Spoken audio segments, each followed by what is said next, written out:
Do you know the saying, necessity is the mother of invention? That couldn't be more true when it comes to food. In this video, we'll take a trip back in time to explore 15 forgotten dishes once loved by the poor man of Britain. Cheap, strange, but surprisingly tasty, these meals show how creativity in the kitchen turned scraps into comfort.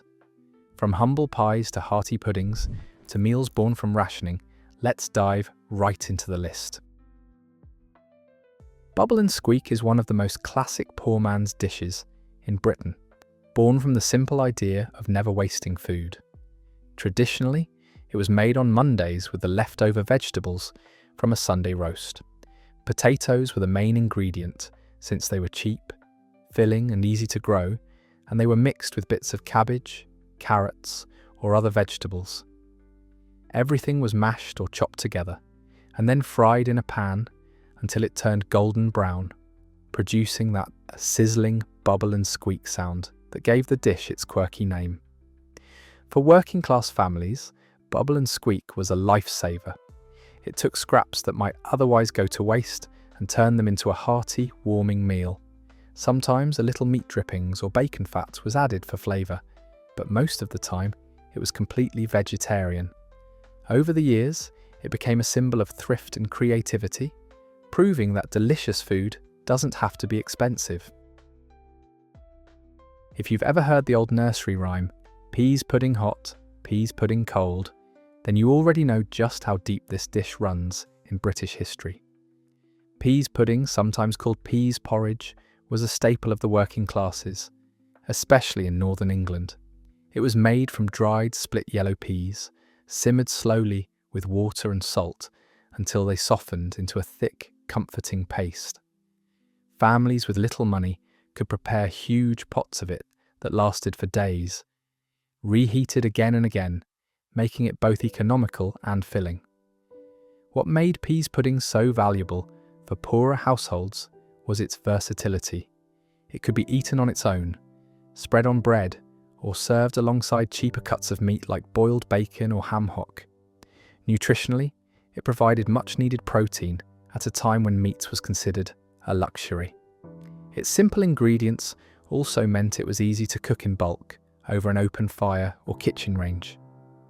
To this day, you can still find peas pudding sold in jars in the northeast, a living reminder of Britain's frugal food heritage.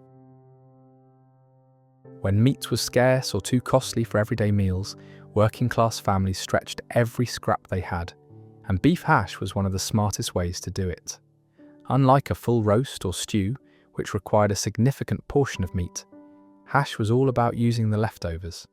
Any bits of cooked beef, sometimes even gristle or fat, were chopped finely and fried up with onions, potatoes, and whatever vegetables were available. The word hash itself comes from the French hatcher, meaning to chop, and that's exactly what made the dish so practical. Nothing was wasted. Beef hash was particularly popular in industrial towns during the 19th and early 20th centuries, where labourers needed filling meals after long shifts but couldn't afford prime cuts. Potatoes were usually the bulk of the dish, providing energy and making a small amount of meat go further. Some households even topped it with a fried egg to add more substance. Beyond its frugality, hash was loved for its hearty, comforting taste, proving that necessity often inspires some of the best home cooking traditions. Few dishes capture the heart of Northern England's working-class diet quite like meat and potato pie. Found everywhere from Lancashire mills to Yorkshire mining towns, it was the definition of a people's pie.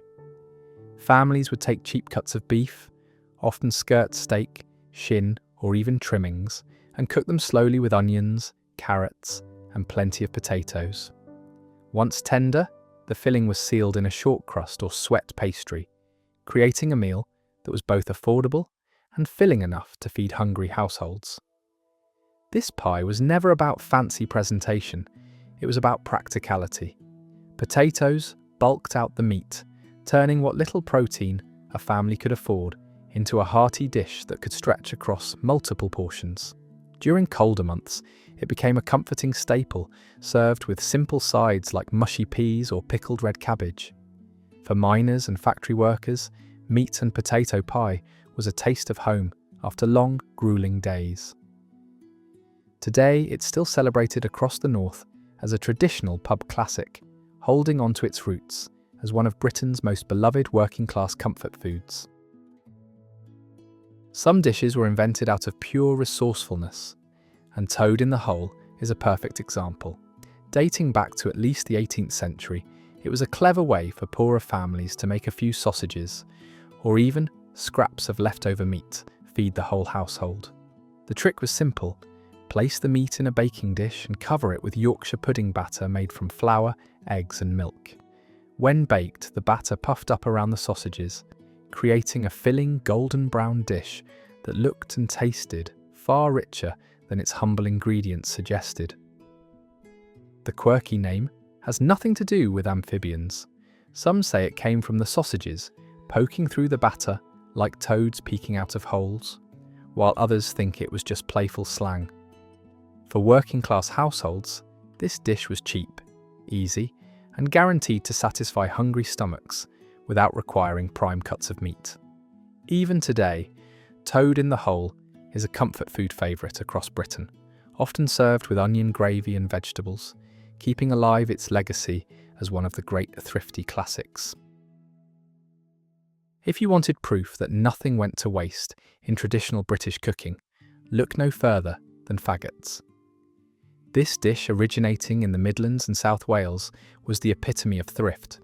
Made from pig offal, usually liver and heart, mixed with fatty belly meat, breadcrumbs, and herbs, the mixture was hand-shaped into meatballs and wrapped in cool fat before being baked. For poorer households, faggots transformed cheap, overlooked parts of the animal into something hearty and flavourful. In the 19th and early 20th centuries, faggots were a common staple for industrial workers who needed substantial meals on tight budgets. Local butchers often sold them ready-made, offering families an affordable protein option. Served with peas, mash and plenty of onion gravy, they became a comfort food that stuck in the memory of many working-class communities. While some modern palates shy away from offal, traditional faggots are still celebrated in parts of England and Wales as a proud reminder of resourceful, no-waste cooking. Born out of Britain's wartime rationing, Homity Pie was a clever way to turn a few humble vegetables into a filling meal. Often linked to the land girls of World War II, this open-faced pie used cheap, homegrown produce, like potatoes, leeks and onions, combined with a little grated cheese, if ration coupons allowed. Baked in a short-crust pastry shell, it was simple, hearty and nourishing at a time when meat was scarce. The beauty of Homity Pie was its practicality. Potatoes made it heavy enough to satisfy hungry stomachs, while onions and leeks provided flavour without relying on expensive ingredients. Even after the war, it remained popular among vegetarians and frugal cooks, proving that comfort food doesn't need luxury to taste good. Few foods are as closely tied to poverty as gruel. Known from medieval times through the Victorian era, it was a thin porridge made by boiling oats, barley, or other grains in water or milk. For the poor, gruel was cheap to prepare and stretched small amounts of grain into something warm and filling, even if it lacked much substance. It was especially common in workhouses, prisons, and among labouring families who couldn't afford meat. Though often mocked in literature, think of Oliver Twist's "Please, sir, I want some more." Gruel was a survival food. It provided carbohydrates and warmth in cold winters, and variations sometimes included scraps of meat broth, molasses, or a little butter if available. While not glamorous, it was a lifeline for many who had little else to eat. Gruel reminds us how closely necessity shaped the diets of Britain's poorest households. Long before convenience foods, pies were the ultimate way to use every part of an animal, and Devizes Pie from Wiltshire is a perfect example. Dating back to at least the 15th century, it was a rich but thrifty dish built around offal, typically calves or pig's kidneys, liver, and sometimes testicles, mixed with suet, spices, and fruit like currants or prunes. The filling was baked inside a sturdy pastry case, creating a meal that balanced savoury meatiness with a surprising touch of sweetness. For working people, this pie was practical, offal was cheap, and the dense pastry kept the contents preserved for longer. It also reflected a common medieval approach to food, where sweet and savoury often mingled. While Devizes Pie is rarely seen on tables today, it remains a fascinating reminder of how resourceful and inventive British cookery could be, even when built from the least glamorous cuts of meat. Some British puddings were born to surprise, and Sussex pond pudding is one of the most unusual. This traditional dish, dating back to the 17th century, is made with a sweat pastry filled with butter, sugar, and often a whole lemon placed inside. As the pudding steams for several hours, the butter and sugar melt into a rich sauce, while the lemon softens and releases its juices, creating a sharp sweet pond that spills out when the pudding is cut open. For poorer families, the appeal lay in its simplicity. Sweat pastry was inexpensive, and sugar or treacle added much-needed calories.